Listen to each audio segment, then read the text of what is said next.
Véritable success story de la radio Espace Guinée, les grandes gueules, détentrices des meilleurs scores radio en Guinée, de la meilleure émission talk show, a donné le créneau horaire du départ au bureau et du retour à la maison, récoltant depuis des années consécutives le titre d'émission la plus écoutée en Guinée, toutes catégories confondues. Un grand total de plus de 5 millions d'auditeurs ont été fidèles au talk show Les GG, diffusé jour après jour sur toutes les stations du réseau Adafo Média de 9h à 10h30, un exploit qui restera longtemps dans les annales de la bande FM en Guinée. Allez, Abakar, on va essayer d'évoluer avec notre invité ce matin, mesdames et messieurs, monsieur Ahmed Tidiane Souaré, il faut le rappeler, Premier ministre, ancien Premier ministre, il est notre invité ce matin. On va parler maintenant politique, si vous le voulez bien, monsieur le Premier ministre. On parle de ce débat, de ce fameux débat du troisième mandat. C'est important que vous vous exprimez dessus parce que Dieu seul sait qu'on a un carrefour aujourd'hui, soit ça passe, soit ça casse. Si on vous demandait de vous exprimer, en tout cas en ce qui concerne cette question du troisième mandat, qu'est-ce que vous avez à dire ce matin? Y a-t-il des velléités? J'étais plus à l'aise dans le dossier technique, politique, économique, technique. Les grandes gueules. J'ai vraiment voulu que nous passions la matinée sur ça. Bon, dommage que nous partons de cette falaise à celle plus abrupte de la politique. On ne va pas passer toute l'interview à siroter du jus. Oui, surtout à faire plaisir. Voilà, c'est ça. Je vous le consens. Bon, pour moi, la question j'entends beaucoup de choses, beaucoup de salive, beaucoup d'encre sur le troisième mandat. Oui. Je pense que c'est une anticipation malencontreuse. Nous devrions utiliser toutes nos énergies pour bâtir notre pays, renforcer la démocratie, essayer d'améliorer les instruments d'expression de cette démocratie, la CENI, toutes les institutions liées, que de débattre d'un sujet qui n'a pas lieu. Il n'a pas lieu aussi bien du point de vue du temps que du point de vue de notre loi. Nous avons une loi qui consacre un mandat de 5 ans. Donc pour vous, en clair, c'est un faux débat. C'est un faux débat. Bien. Pour le moment, c'est un faux débat. Allez-y, madame. Alors, a connu M. Souaré, ministre, Premier ministre, écrivain, bien entendu. Est-ce qu'il faut s'attendre un jour à M. Souaré, politicien? Je vois. Oui, quand on est ministre de la République, Premier ministre même, on est déjà politique. Bon, quand je dis politique, qu'est-ce qu'à la tête d'un parti politique, comme les autres, par exemple, comme les autres? Pourquoi pas? Pourquoi pas? Alors, finalement, on a été Premier ministre. Non, Abakar, quand on a été Premier ministre d'un gouvernement avec un président qui s'appelait Lansana Conté et qui a passé, je pense, 26 ans à la tête du pays, est-ce que vous pensez que Alpha Condé mérite la même chose, la même chance, passer plus de temps pour plus travailler, comme on entend dire? Les circonstances ne sont pas les mêmes. On peut faire en 1 an ce que d'autres ont fait en 3 ans, en 5 ans, en 10 ans. C'est difficile de parler de soi, mais je voudrais appeler aux consciences des Guinéens, conscience individuelle et collective, pour dire ici que mon gouvernement n'a une longévité que de 8 à 9 mois. Les actes posés pendant ces 8 à 9 mois laissent des traces dans tous les domaines de la vie économique et politique de notre pays. Bien. Allez-y. Oui, mais on va revenir toujours à la question du mandat, puisque vous sembliez dire tout à l'heure que c'est un faux débat, mais il vous en souviendra qu'en la faveur de l'immolation du GPT et d'autres partis politiques à l'hôtel de la gloire du RPG Arc-en-Ciel le samedi dernier, merci, le Premier ministre Kassori Fofana avait tenu un discours qui semble jeter les prémices de ce que vous semblez dire être un faux débat. En l'occasion, il a dit « C'est vrai que je veux le pouvoir, mais je renonce au pouvoir pour laisser le professeur Alpha Condé continuer. » Est-ce que le contexte s'y est? Écoutez, nous pouvons analyser de toutes les facettes les déclarations des uns et des autres. Le Premier ministre Kassori, il peut dire ce qu'il veut. Il est citoyen, mais encore une fois, pour moi, nous avons une constitution, elle est très claire. Oui. Elle est très claire. On ne peut pas passer de 2 à 3 mandats en coulisses ou par des pensées ou des vœux pieux. Mais c'est politique tout ça. C'est politique. Ouais. C'est politique. Nous sommes sur le terrain politique. C'est pourquoi je vous dis, ce n'est pas de bouche à oreille ou des vœux pieux qui nous feront passer de 2 mandats à 3 mandats. Le problème se posera en fin de mandat. Alors,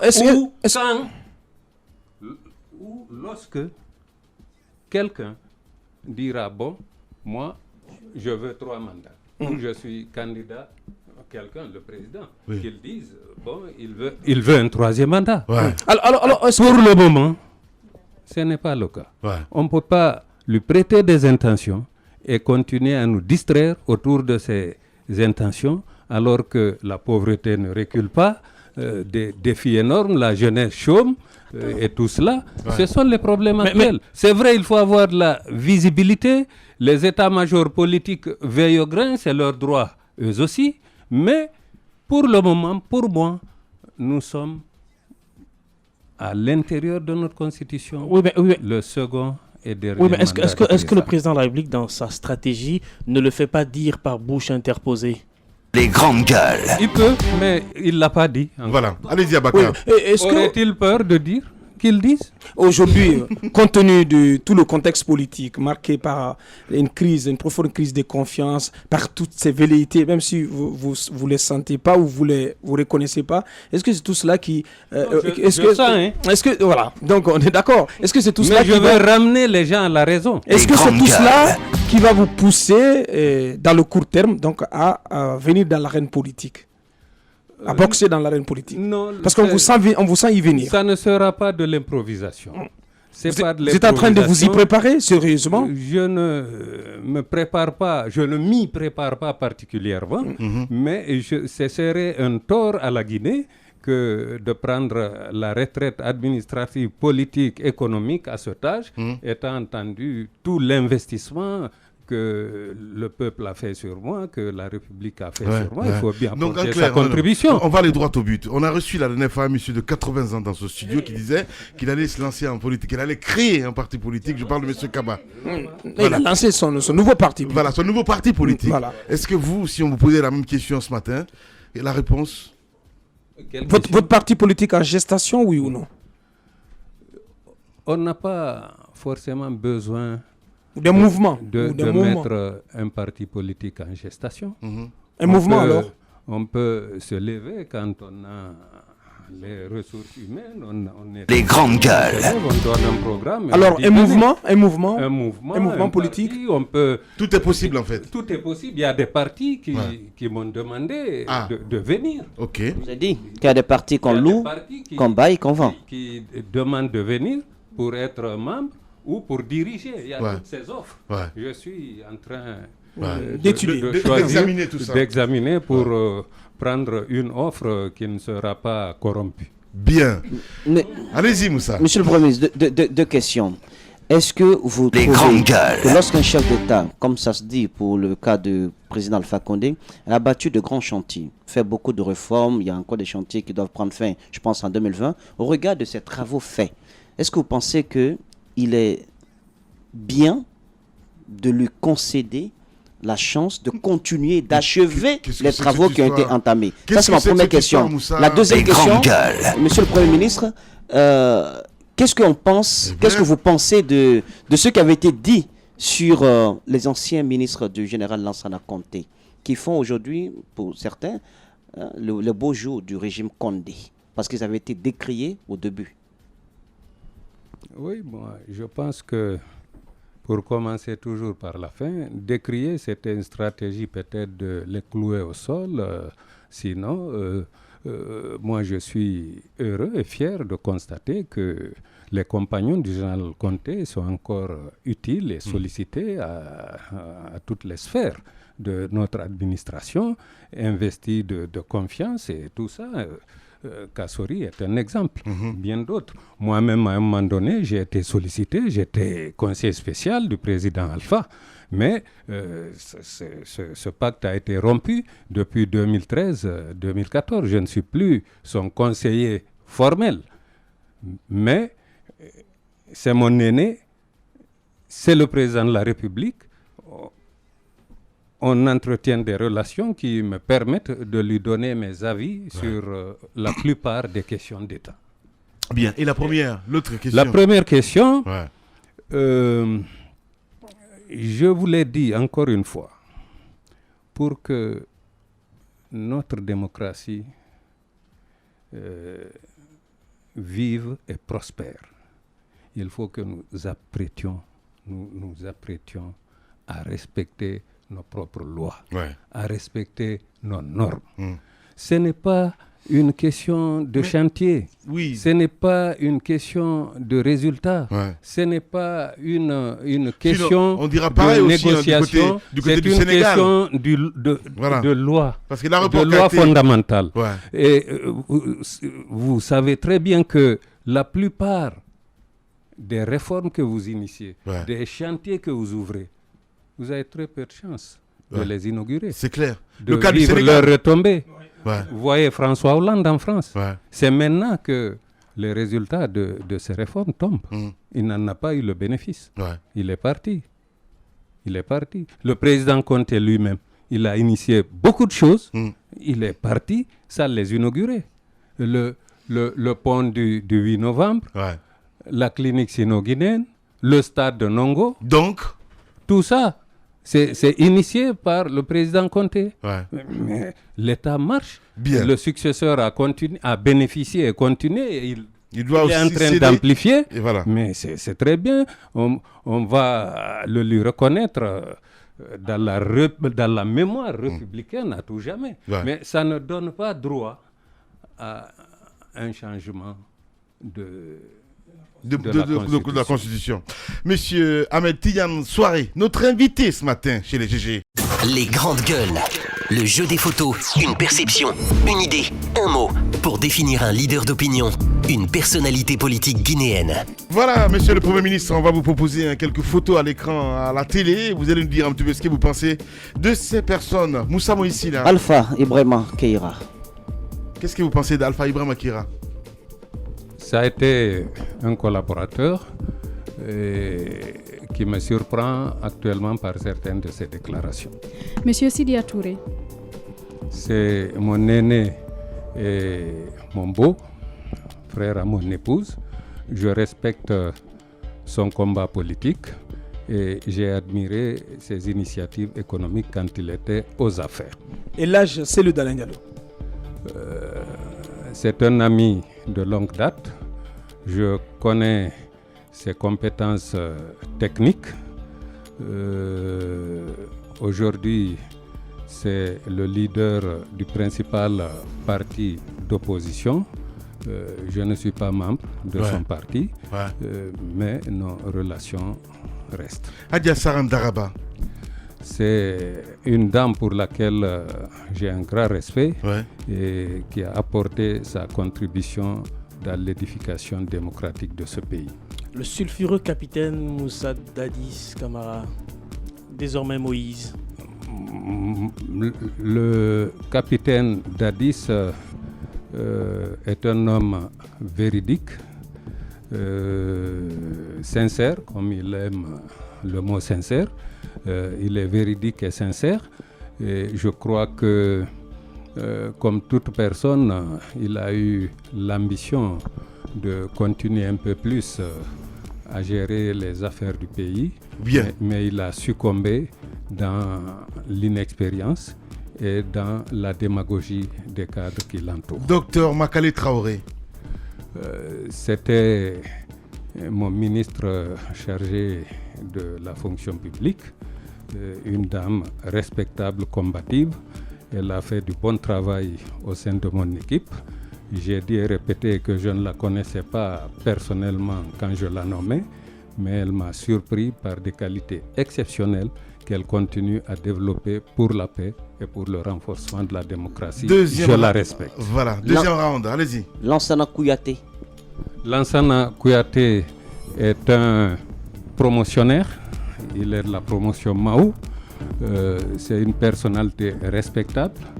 J'ai regretté qu'il n'ait pas joué le jeu républicain pour venir se soumettre aux exigences de la passation de pouvoir entre nous deux quand j'ai été nommé après lui. Mais c'est des petits incidents qu'on surmonte et je pense qu'il a toujours un rôle à jouer pour le pays. Ruby. Kiridi Bangoura. Kiridi, c'est un garçon intelligent, un jeune frère. J'ai beaucoup travaillé avec lui. Quand j'étais ministre d'État du domaine social et culturel, il a été 2 fois mon ministre là-bas. Les ministères d'État à l'époque étaient forts. C'était un ministère qui convoquait des réunions interministérielles. Kiridi a fait de son mieux pour animer ces réunions. Et je pense que c'est un cadre dont le pays a besoin. Baouri. Baouri, c'est un politique, un opposant. Il se bat. Le sort ne lui a pas toujours été favorable.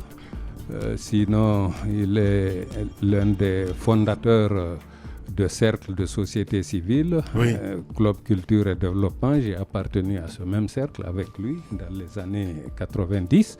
Après, il a prospéré en politique et les derniers événements l'ont rattrapé. Je souhaite qu'il se relève et qu'il parte du bon pied. C'est pas évident, c'est pas facile. Dernière photo, cette dame, Adja Aïssatou Bila Diallo. C'était une dame avec laquelle j'étais au gouvernement de Cellou Dalein Diallo. Oui. Elle a été brillante journaliste. C'est une consoeur à vous. Oui. C'est une amie personnelle. Elle a été responsable au sein du gouvernement de Cellou Dalein Diallo. Elle était ministre de la Communication. Je me souviens, malencontreusement, le Premier ministre avait pris un arrêté pour résilier la convention d'un opérateur de téléphonie mobile, c'était Areba, je crois, et le Premier ministre exigeait que cet arrêté soit lu sur les ondes. Adja Aïssatou Bella a résisté, a refusé, elle a dit que c'est pas normal, elle l'a pas fait, je l'ai respecté. Waouh, bien. Allez, les GG continuent. Les grandes gueules, la minute, oui ou non. Un feu roulant de questions avec une seule réponse possible, oui ou non. Langue de bois, s'abstenir. Langue de bois, s'abstenir avec notre invité ce matin. Oui, monsieur Ahmed Tidiane Souaré, Premier ministre, ancien Premier ministre, donc avec nous dans ce studio. Oui ou non, monsieur le Premier ministre? On vous explique. Alors, on pose une question, vous répondez par oui ou par non, et derrière, vous aurez 3 minutes. Il m'a de vous adresser au peuple de Guinée. Parlez du joker aussi. Oui. Le syndrome colonel Barry. Allez. Il y a le joker. Si vous ne voulez pas répondre à une question, vous dites je passe. Voilà. Bon, monsieur le Premier ministre, Dr Kassori est un ami. Il doit former un gouvernement. S'il vous fait appel, que lui diriez-vous? Oui ou non, vous allez rejoindre l'équipe de Kassori Popona? Ouais. Non. Non. Madame Hiro? Oui ou non, monsieur le Premier ministre, plus de 3 mois après la tenue des élections communales, nous tardons encore à installer les exécutifs communaux. La situation se crispe au niveau des 2 camps, des 2 bords politiques. Oui ou non, à cette allure, vous croyez en la tenue des législatives en 2019? Vous y croyez, oui ou non? 2019? Normalement, c'est cette année. Est-ce que vous y croyez? Pour cette année? Oui. Non. Non. Ruby? Oui ou non, au cas où le débat que vous qualifiez de faux débat s'avérait un débat réel sur l'échiquier politique, c'est-à-dire le 3e mandat, oui ou non, vous vous opposeriez au nom de la violation de la Constitution? Oui, et fermement. Eh bien oui. Vous avez collaboré avec le chef de l'État, l'actuel chef de l'État, le professeur Alpha Condé, au Palais Sékou Touré. Oui ou non, vous regrettez d'avoir été à son service, donc d'avoir passé du temps auprès de lui? Oui ou non? Non, pas de regret. Ouais. Pas de regret. Oui L'un des reproches qu'on peut faire à la gouvernance Condé, c'est l'impunité. Oui. Dans le micro. Dans le micro. Oui. Allez, on a terminé, monsieur le Premier ministre. Vous avez cette caméra. 2 minutes pour vous exprimer, évidemment, une manière de vous adresser un petit peu à ce peuple. Le peuple vous regarde et vous écoute. Je voudrais demander au cadre et à tout le peuple d'être confiant à l'avenir de notre pays, de respecter la Constitution. Le respect de la Constitution commence par le respect des actes du premier magistrat de la nation. Il vient de nommer un Premier ministre, à la personne de Dr Ibrahima Kassori Fofana, auquel je souhaite bonne chance. Ouais. Le Premier ministre et le gouvernement qui sera nommé a besoin d'être compris et accompagné dans les limites de son investissement pour la solution des nombreux problèmes de notre pays. Et bien évidemment, je souhaite également beaucoup de sérénité et beaucoup de combativité, beaucoup de vigilance pour toute la classe politique, mouvance et opposition confondues. Ouais. Alors, je vais prolonger un petit peu en 1 minute. Vous allez me répondre franchement parce que j'ai décidé finalement de poser cette question à tous les invités qui passent dans cette émission. Et il nous arrive à tous de poser ou de passer plutôt par des moments difficiles, je le dis comme ça, de doutes durant lesquels nous avons l'obligation de nous relever, même si ce n'est pas facile. Comment faites-vous, quand vous avez des minutes noires comme ça? J'ai eu des années noires, pas minutes. Ouais. Depuis 2008, je suis sorti des affaires par la porte que vous connaissez, avec beaucoup d'agressivité, de turbulence, et beaucoup de frustration. Ouais. J'étais un jeune cadre intelligent, très, très fidèle, combatif. Je ne peux pas mettre tous les termes pour moi-même, mais j'entends les gens dire tout ça. En tout cas, je me suis appliqué à toujours bien accomplir toute mission qui m'a été confiée. J'ai été 2 fois inspecteur parce que j'étais au comité de suivi, c'est de l'inspection politique et économique. J'ai été inspecteur général des finances et que tout d'un coup, après être Premier ministre, on dit non, tu es un voleur, va-t'en d'ici. Ouais. Et il y avait des Guinéens à croire à ça. Ça, c'est une profonde frustration. Ouais. C'est Comment vous faites d'abord à ce moment-là pour ne pas sombrer, pour ne pas vous suicider? Croire en soi-même, Ok. patienter, Ouais. et puis être déterminé Ouais. à combattre, être fort et ne jamais oublier qu'en toutes circonstances, la vérité aura toujours raison. Merci beaucoup, monsieur le Premier ministre, d'être passé chez les grandes gueules. Titi. Il a été un acteur important de Conakry Capitale Mondiale du Livre. Un petit mot là-dessus. Est-ce un succès, un franc succès, Conakry Capitale Mondiale du Livre, en 30 secondes? Un franc succès et le mérite appartient à toutes les autorités, écrivains, avec à la tête le jeune frère Sansi Kaba Diakité. J'étais donc heureux de participer à cette aventure qui a placé notre pays sous les projecteurs culturels et littéraires du monde entier pendant 1 année. J'espère que les acquis seront conservés pour que nous puissions aller vers la conquête de Conakry, capitale africaine du livre. Je vous remercie. Merci beaucoup. Radio Espace, les grandes gueules. Leur spécialité, c'est la démesure totale. Tant qu'ils ne changeront pas, nous ne changerons pas non plus. Les grandes gueules, à suivre tous les jours sur la radio d'opinion. Radio Espace. Les affaires courantes, les conseils des grandes gueules, évidemment. Moussa ici là avec...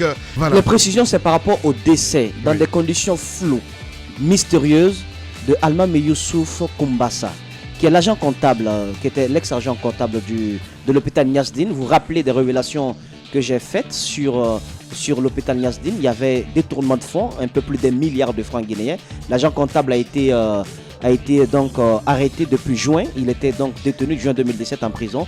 Et il s'est présenté au mois de mai au tribunal pour le début du procès. Il a dit il n'a pas décaissé un montant. Il y a plutôt eu des décaissements et c'était sous le principe de double signature. Donc il fallait la signature de Dr Awada.